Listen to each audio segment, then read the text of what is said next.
Yes, good morning, students. Myself, Gyan Bihar University, Jaipur.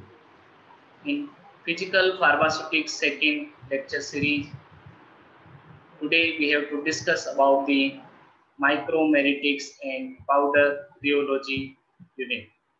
And in today's lecture, we have to discuss the topic regarding the derived properties of powder, like porosity, packing arrangements, densities, bulkiness, and flow properties of powders.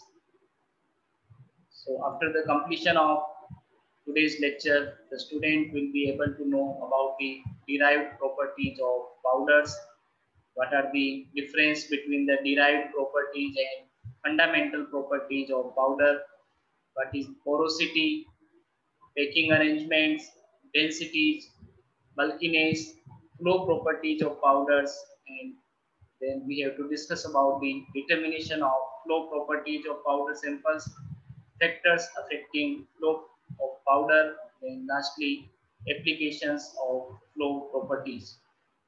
So these are the different learning objectives, and student will be able to know all these outcomes after the completion of today's lecture. So first of all, when we go through the introduction of derived properties of powder, we have to know about the fundamental properties of powder. So there are some properties like particle shape, size, surface area. These are the fundamental properties of powder sample. And the properties which is based on these fundamental properties are known as derived properties of powder. So in earlier lectures, or, we already discussed about the size distribution, surface area of different powder sample. And there are two fundamental properties of any collection of particles. So as we already know, particle size and surface area is the two fundamental properties of any collection of particles. And there are numerous properties which are based on these fundamental properties are classified as derived properties of powders. Now, when we go through the different categories of powder sample, the powders may be or solid may be classified as porous in nature or non-porous in nature. So the particles would have cracks and pores on their surface or texture. They are classified as porous powders. A large number and size of pores leads to increase in the surface area. So when the powder is porous in nature and the pores are in large number and the size is more or larger, then it will be increase the surface area of the particle powder. And the surface area when it will increase, then it can be associated or related with the so many physical, chemical, and pharmacological properties of powder drug. So when we go through the diagram here, this is the open hysteresis loop of an adsorption isotherm presumably due to materials having ink portal pores. So these are the different pores which is ink portal in size. So you can see here. So these are the different pores which make the powder porous in nature.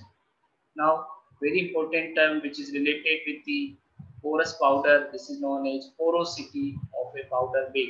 So first of all, we have to know what is the porosity and what is the equation or formula for determination of porosity, and how can we determine the porosity of given powder sample.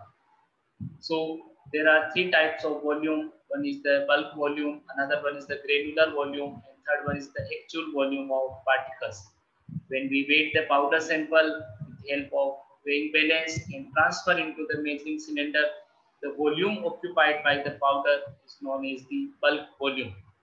And the volume or actual volume of the particles which exclude interspace as well as the interspace between the particles, this is known as actual volume of the particles. So when we go through the porosity, first of all we have to know about the void volume. Void volume which is represented by V equal to VV minus VP, where VV is the bulk volume of powder particles and VP is the actual volume of the particles. So when V equal to VB minus VP. The void volume is equal to the difference between the bulk volume to the actual volume of the particles. Now porosity, it can be represented by epsilon symbol. So epsilon will be equal to Vp minus Vp divided by Vp. It's simplified as 1 minus Vp by Vp. So Vp is again the bulk volume, and Vp is the actual volume of particles. So porosity of the powder bed can be known as ratio of void volume to total volume of the particles. And mathematically, it can be represented by symbol sigma epsilons, and then it can be expressed in terms of percentage. So you can see here different diagrams which represented here to show the porosity of different powder particles. So powder particles, they may be having the porosity value is larger or maybe the smaller, is shown in this diagram. So you can see here single grains, no organized structure. When grains formed into aggregates, good organized structure. So organized structure and non-organized structure is also given in the space between the particle. This is known as pores, and on the basis of different pores, we can classify the different powder particles. So powder densities. After the description of porosity, which is expressed in terms of percentage. So if the porosity of the powder particle is greater, then it may be decreased by the different methods. Like the small particles can shift into the larger ones, and they can decrease the value of the porosity. So porosity is the one of the method or one of the characteristic parameter of powder sample. We show how many space or how many pore or what is the size of pore present in the specific powder sample. Now, after the porosity, the next one is the powder density. So everyone know about the density, which is the mass to volume ratio. Now there are three types of densities: bulk density, tapped density, and granule density. So let us discuss one by one. So powder density, first one is the bulk density. Is determined by measuring the volume of the certain weight of the powder in the bulk. As we already know, density equal to weight by volume, and weight by bulk volume can be represented by bulk density. And as I already told you, bulk volume can be measured by transferring the weighted mass into the measuring cylinder, and the volume occupied by this weighted mass is known as bulk volume without any tapping. So mass upon bulk volume or weight upon bulk volume is known as bulk density. The unit of density is gram per ml or gram per centimeter cube. So it is determined by measuring the volume of certain weight of the powder in the bulk, and the unit is gram per ml. Similarly, the second type of powder density is known as tapped density. So it's determined by measuring the volume of a certain weight of the powder in the bulk after tapping similar to 1000 times. So approximately 1000 times, or maybe use of bulk density apparatus. When we provide the tapping to our powder sample, the volume will be reduced, and the volume after tapping is known as tapped volume. And weight upon tapped volume or mass upon tapped volume can be capable to provide the tapped density. So the appropriate size of the capsule can be determined by knowing the tapped density of the formulation and the anticipated dose of the drug. Again, the unit of tapped density is gram per ml or gram per centimeter cube. So before tapping, the volume occupied by the powder in our measuring cylinder, this can be represented as bulk volume. And after tapping, whatever the volume occupied, this is known as tapped volume. So generally, the tapped volume is less than the bulk volume of powder sample. The next one is the true density. It is the weight of the solid particles divided by the actual volume of the powder particles. And actual volume is the volume of the powder particle exclude the interspace as well as the intraspace volume. So without voids, the volume occupied by the powder is known as true volume. And the mass upon true volume or weight upon true volume provide the true density. So it is the weight of the solid particles divided by their actual volume is true density. And it will exclude all the void spaces between the particles or inside the particles. Similarly, another type of density which is given here, granule density. So the measured volume include internal pores. Usually mercury or water is used as the fluid to obtain the volume. The mass upon granular volume is known as granule density. So granule density is the mass upon granular volume, and this measured volume includes internal spaces or internal void volume or internal pores of the particles. So there are bulk density, depth density, fluid density, and granule density. So these are the commonly known as powder densities. So because particles may be hard and smooth in one case and rough and spongy in another case. So we have to express the densities with very great care. And density is universally defined as weight per unit volume. The difficulty arises when one attempts to determine the volume of particles containing microscopic cracks, internal pores, and capillary spaces, because many of the particles having all these type of structures which have the microscopic cracks, internal pores, and capillary space within the powder particles. So for convenience, only three type of densities can be defined: is the true density of the material itself, exclusive of the voids and intraparticle force larger than the molecular or atomic dimensions in the crystal lattice. So true density is the density of the material itself, exclusive of the voids and intraparticle force larger than molecular or atomic dimensions in the crystal structure. The second one is the granule density is determined by the displacement of the mercury, which does not penetrate at ordinary pressure into pores smaller than about 10 micrometer. So granule density can be determined by mercury displacement method, and mercury which does not penetrate at ordinary pressure into pores smaller than about 10 micrometer. And when we go through the bulk density, it is determined from the bulk volume, the weight of a dry powder in a graduated cylinder, as I earlier discussed. So when a solid is non-porous in nature, true and granule densities are identical, and both can be obtained by the displacement of helium or liquid, such as mercury, benzene, or water. So if the substance or a solid powder is non-porous in nature, then true and granule density will be near to similar value, and then we can obtain this type of densities by the displacement of helium or liquid displacement methods.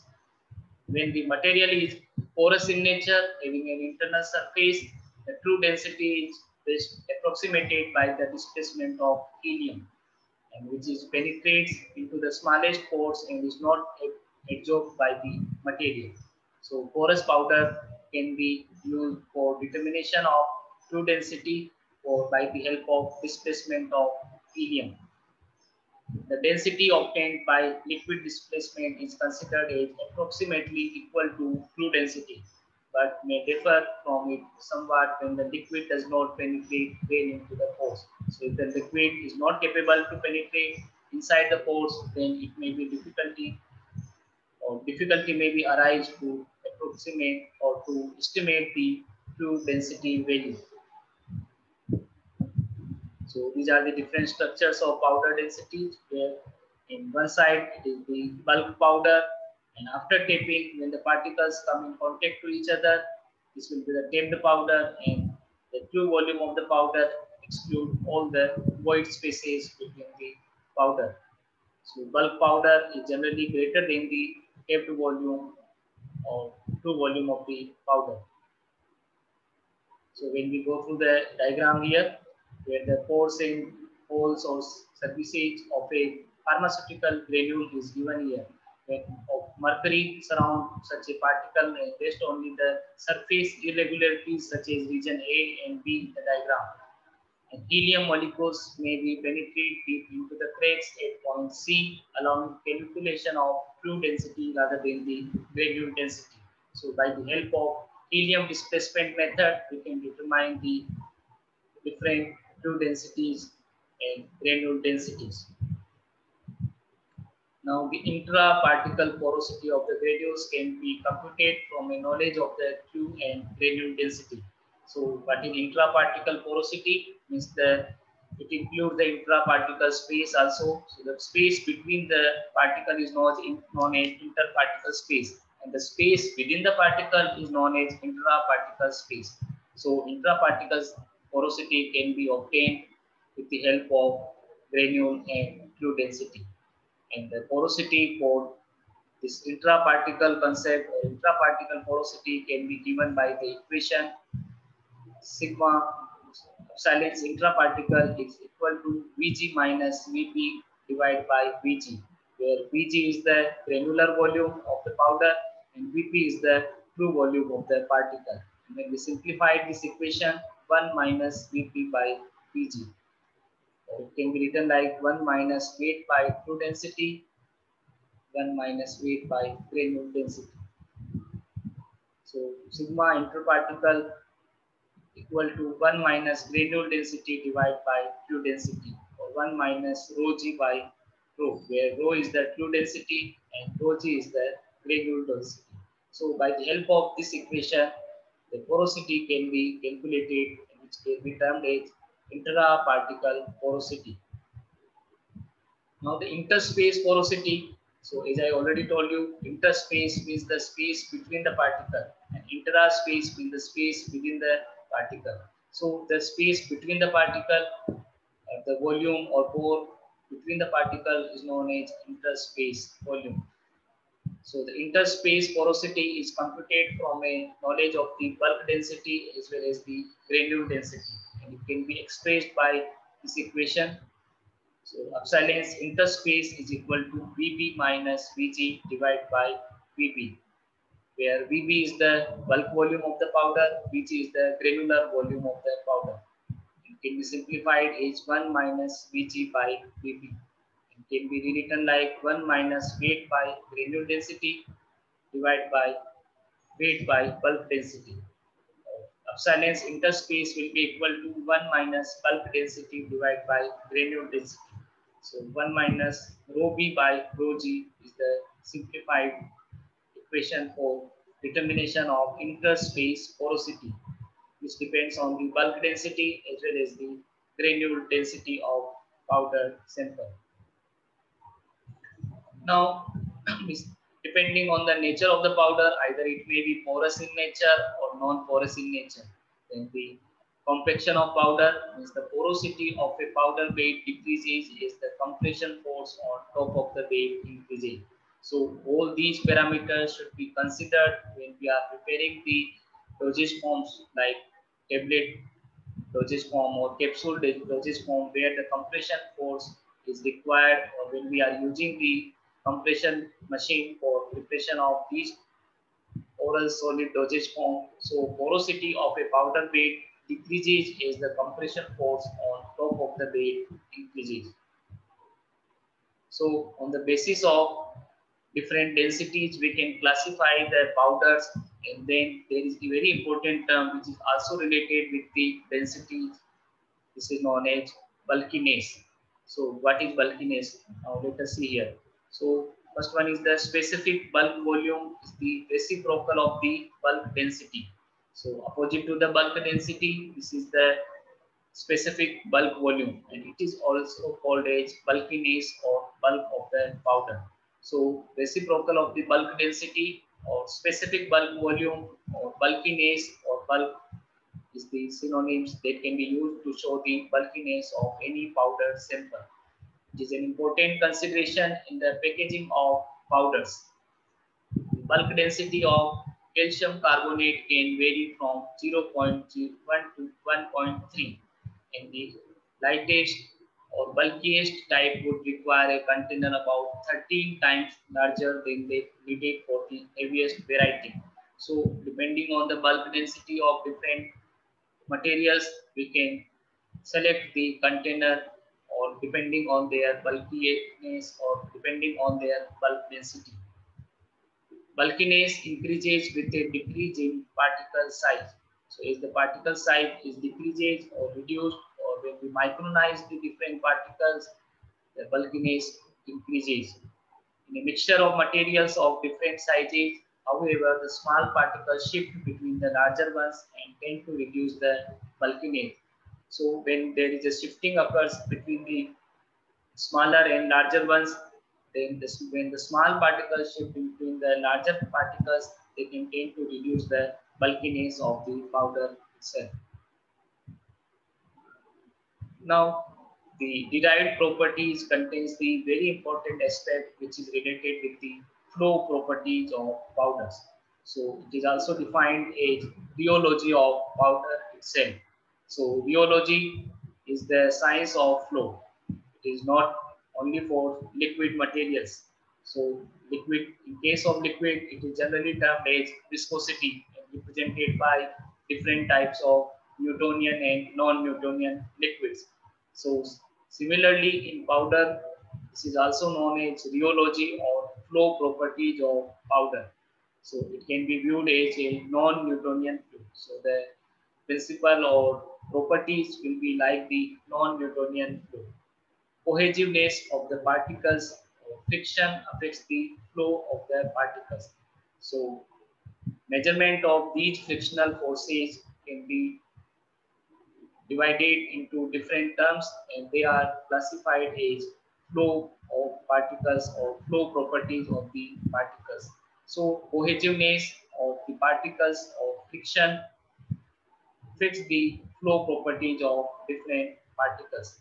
And very important term which is related with the flow property, this is the angle of repose. So angle of repose is the angle between the surface of a fine or powder and the horizontal plane. So when we measure the angle of repose, we have to pour the powder sample through the funnel and there is a formation of pile or heap of the solid powder and the angle between the surface of this pile of powder and the horizontal plane is termed as angle of repose.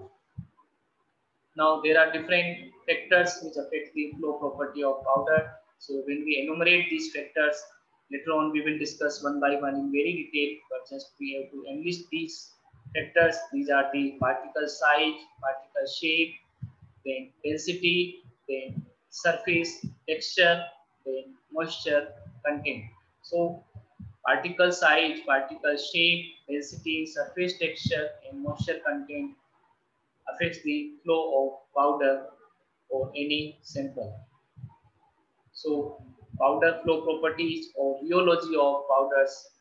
Now let us see in very detail. So powders may be free flowing or cohesive in nature. So either it may be having good flow property or excellent flow property or free flowing in nature or maybe sticky in nature or cohesive in nature. So many common manufacturing problems are attributed or attributes to powder flow. This is the very important property which should be considered at the time of pre-formulation study. So powder transfer through large equipment such as hopper. So when we go through the tablet compression machine, we can find that there is a equipment which is known as tablet compression machine. It contains the hopper. So powder transfer through large equipment such as hopper. Uneven powder flow, excess entrapped air within the powders, they can provide the capping or lamination effects. So when there is a powder flow is not even or uneven powder, it can be one of the cause for entrapment of the air within the powders and it can be cause of capping or lamination defects. Uneven, uneven powder flow also increase the particles friction with dye wall, causing lubrication problems and increase dust contamination risk during powder transfer. So these are the different most common manufacturing problems which are attributes to powder flow. So we can say why good powder flow properties is required for any powder sample and what is the drawbacks of poor flow of powder sample. So by these most common manufacturing problems, we can see the effect of flow properties of powder sample in manufacturing. So these are the diagrams which can be easy to explain the significance of flow properties of powder. Where you can see the tablet compression machine, where in first diagram there is a collection and filling. So hopper is given here, where the granules can be transferred from hopper to the die table and die wall, and then there is a punching machine or punch are given here. So in second part, after the putting the granules in the hopper, there is a compression force is required. And after compression of the granules in the form of tablet, there will be the ejection process in the manufacturing of tablet dosage form. So from transferring the granules of powder from hopper to die wall or die station or die platform, a very good flow property is required. Then powder storage, which for example result in caking tendencies within a vial or bag after shipping or storage time. So separation of small quantities of the powder from the bulk specifically just before the creation of individual doses, such as during tableting, encapsulation and vial filling, which affects the weight uniformity of the dose, maybe under or overdosing. So this is the also effect of flow properties of powder, and it is very helpful to provide the dose uniformity or weight uniformity of the dose. And if the powder having poor flow property, there may be so many problems regarding these manufacturing aspects. You can see here the powder flow problems.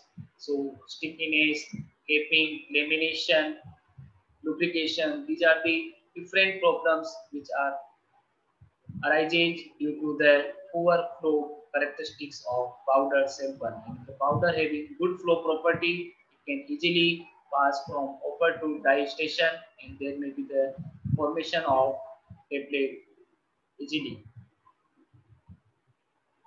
Now, how can we test these flow ability of the powder or rheology of the powder? So there are different tests or different parameters which is capable to evaluate the flow ability or rheology of a powder sample, like the Carr's compressibility index or CI index or Carr's index.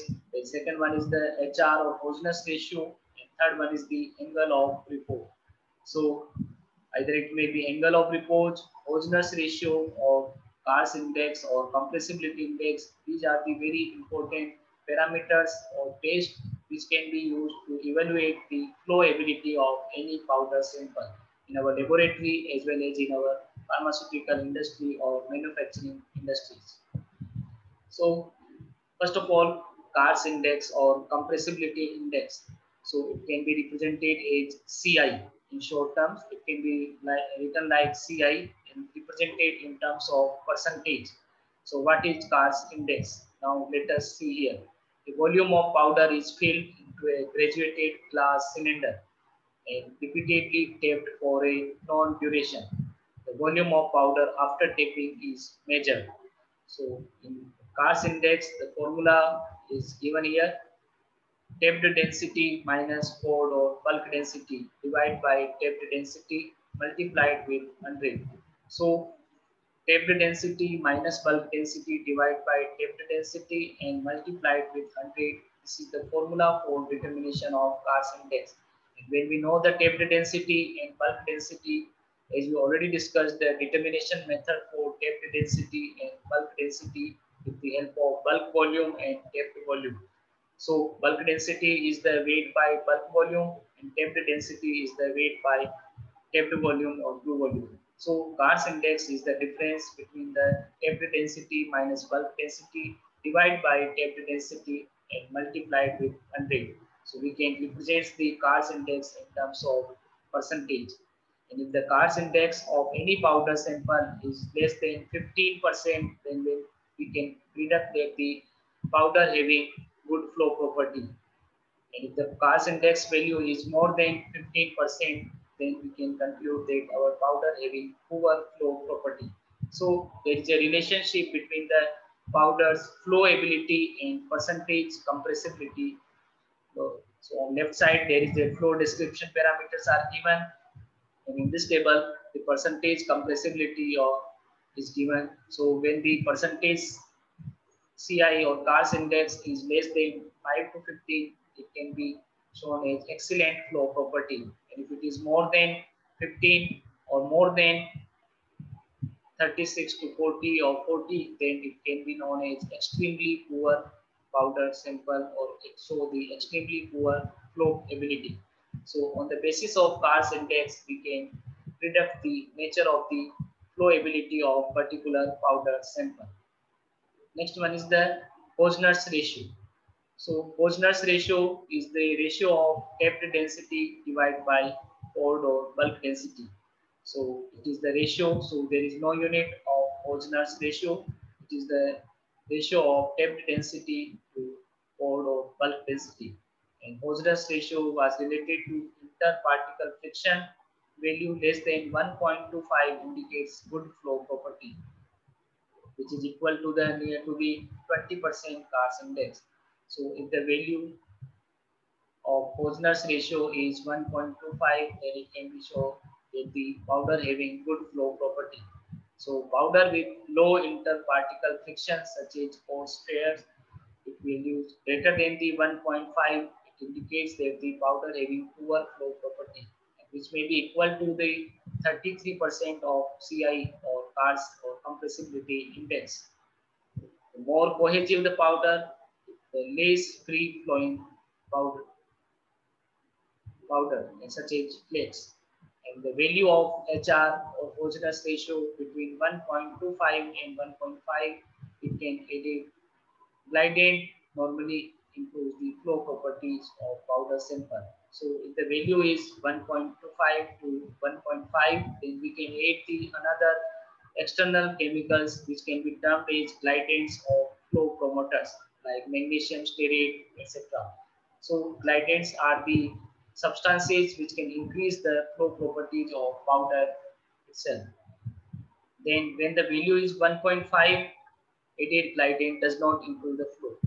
If the powder having very poor flow property, then glidant does not improve the flow characteristics. The next one is the very important evolution parameter for flowability of any powder sample. This is known as angle of report. So the sample is poured onto the horizontal surface and the angle of the resulting pyramid is measured. The user normally selects the funnel orifice through which the powder flows slowly and reasonably constantly. So when we take the funnel and pour the powder sample through the funnel, there is the formation of a triangular structure which is known as pile or heap of the powder. So by measuring the height and radius of this heap, we can determine the angle of repose in terms of tan theta equal to h by r, where h is the height of the pore, height of the pile, and height of the heap is represented by h. R is the radius of this heap. So when we go through the value of angle of repose, which can be presented in terms of degree and minutes. So the angle of repose less than 20 degree, it can be predicted with our powder having excellent flow property.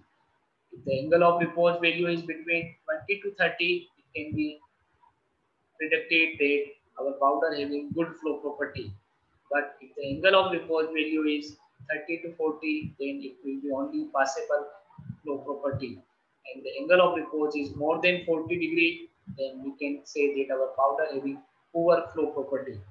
And we can enhance or increase the flow properties by the help of different external chemicals which are termed as glidants. So the rougher and more irregular the surface of the particles, the higher will be the angle of repose. It indicates that the powder having poor flow property, having the rough and more irregular the surface of the particles. So now, lastly, we have to discuss about the factors affecting flow properties of powder.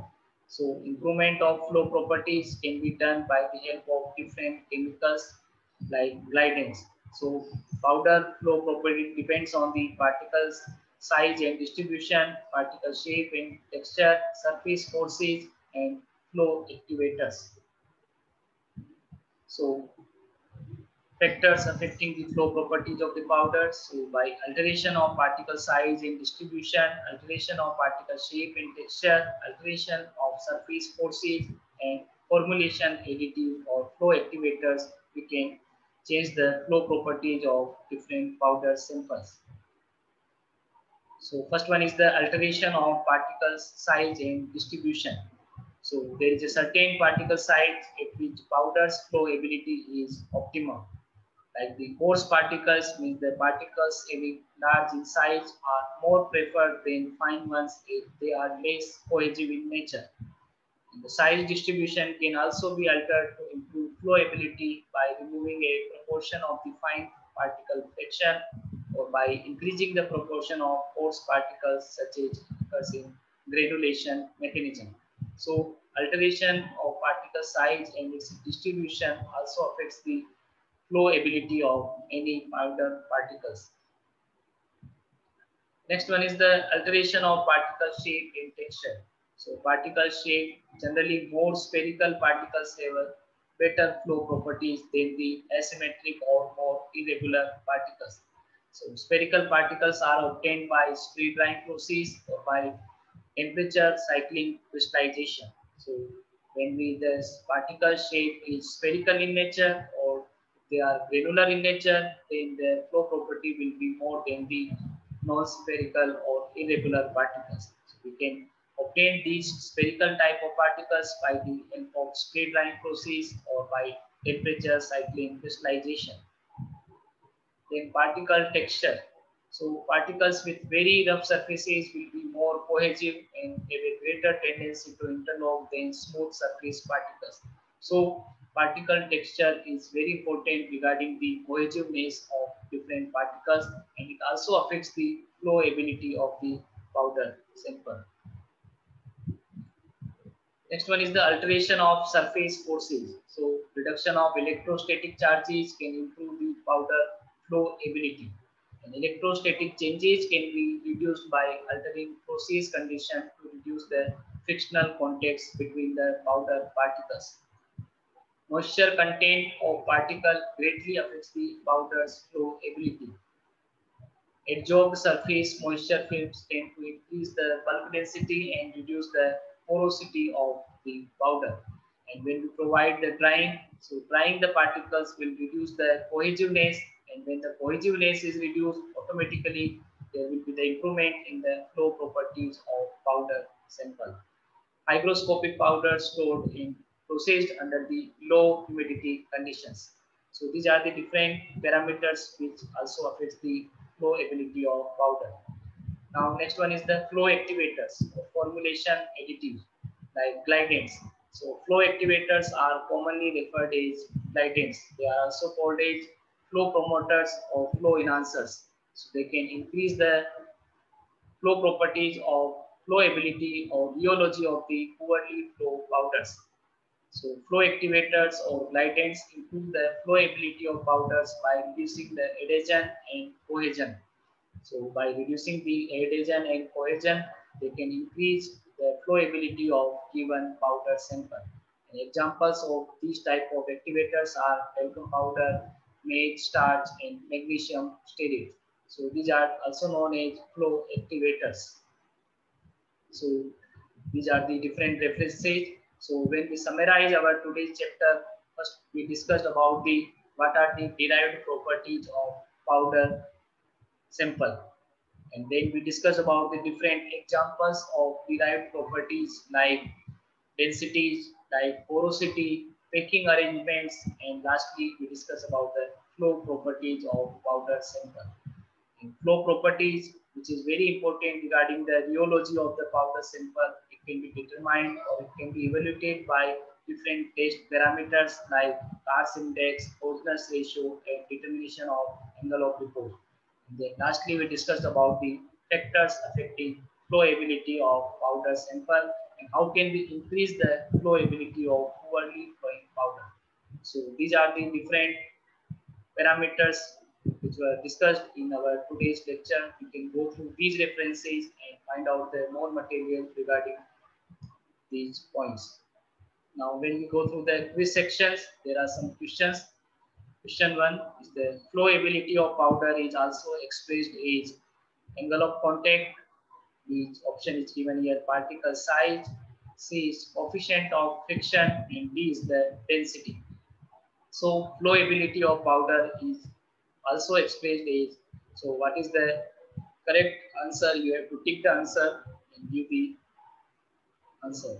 Second one is the sample of calcium oxide powder with true volume 41.0 centimeter cube was found to have a bulk volume of 82.0 centimeter cube. So the true volume is given as 41.0 centimeter cube and bulk volume is given here 82.0 centimeter cube. When placed in a 100 ml graduated cylinder, we have to calculate the porosity. So by applying the formula for porosity, we can determine the porosity in terms of percentage. There are different options are given. So first we have to go through the formula or equation for determination of porosity and then calculate the porosity for this numerical.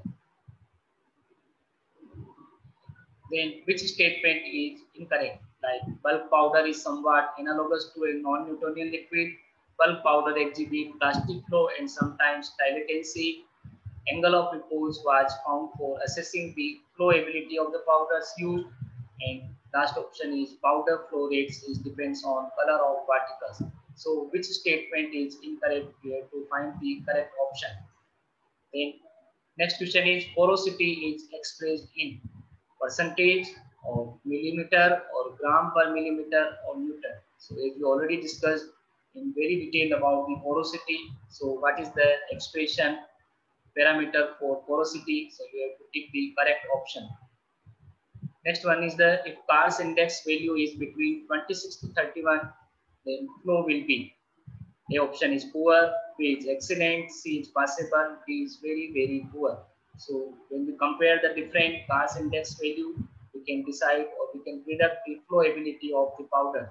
So you can go through the Kar's index and then you have to find the sample having value 26 to 31%, what will be the nature of the flow. Then helium pycnometer is used to determine size, true density, sedimentation rate, and surface area. So tick the correct option. Then another type of short answer type of questions are given here. What are derived properties of a powder? Then give the significance of angle of repose. Then enumerate the types of densities. And why flow properties are necessary when designing of a dosage form. So these are the different sections.